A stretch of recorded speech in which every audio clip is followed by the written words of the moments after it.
अरे यार 3 बजे फिल्म शुरू हो जाएगी, तू क्या कर रही है? बस मुझे 5 मिनट दे, मैं अभी साड़ी बदल कर आती हूँ। अरे बहू, तू अचानक कहाँ जा रही है? तेरी सास तुझे आवाज दे रही है।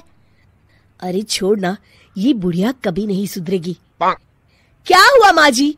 मैंने आपको कितनी बार मना किया है कि मुझे जाते हुए टोका मत कीजिए। मैं फिल्म देखने जा रही हूँ। तू अभी चली जाएगी तो मेरे लिए खाना कौन बनाएगा बहू? सुबह से भूखी बैठी हूँ।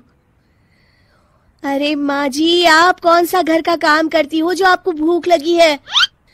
अच्छा, मुझे देर हो रही है, चलना रीटा।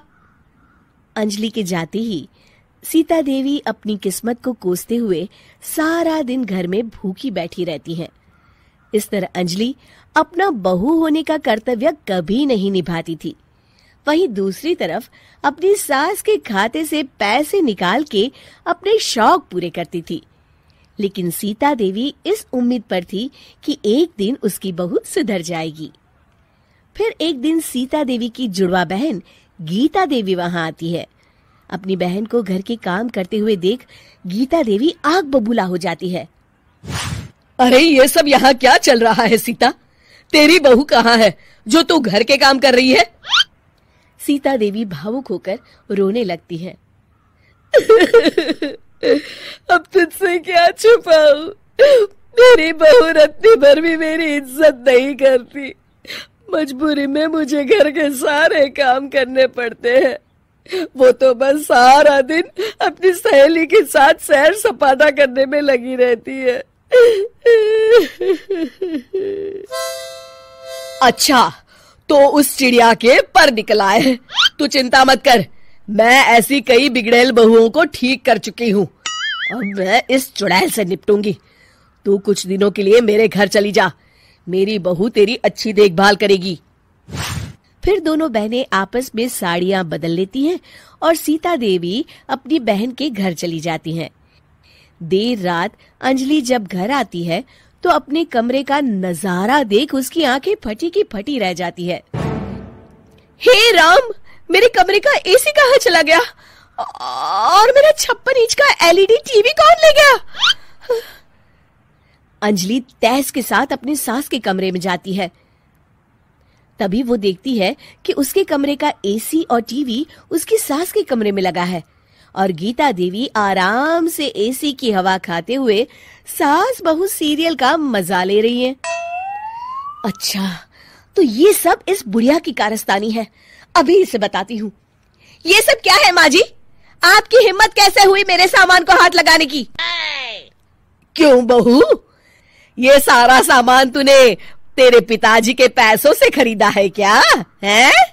लगता है तू भूल गई कि ये सारा सामान मेरे पैसों से आया है, इसलिए मैं अपनी सारी चीजें अपने कमरे में उठा लाई। तुझे कोई एतराज है?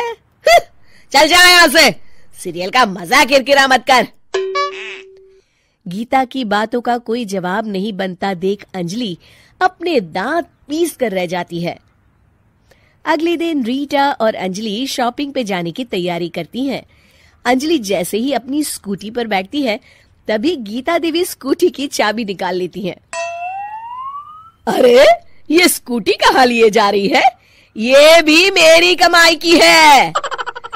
माँ जी, ये तो आप हाथ कर रही हैं। मैं बाहर पैदल जाऊंगी क्या? हाँ, पैदल जा। वैसे भी तुझे घूमने का शौक है, मुझे नहीं।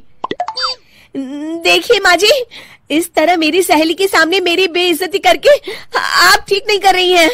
आप मुझे अच्छी तरह जानती हैं, बाद में आपको पछताना पड़ेगा। अच्छा, तो तू नहीं सुधरने वाली। मेरे ही घर में मुझे ही धमकी दे रही है। तेरी याददाश्त के लिए बता दूं कि ये मकान मेरे नाम पर है। अब तू देख, मैं आज ही अपने बिल्लू वकील को बुलाकर ये सारी जायदाद अनाथालय को दान कर देती हूँ, फिर तुझे एक ढेला भी नहीं मिलेगा। गीता की बातें सुनकर अंजलि के पैरों तले जमीन खिसक जाती है।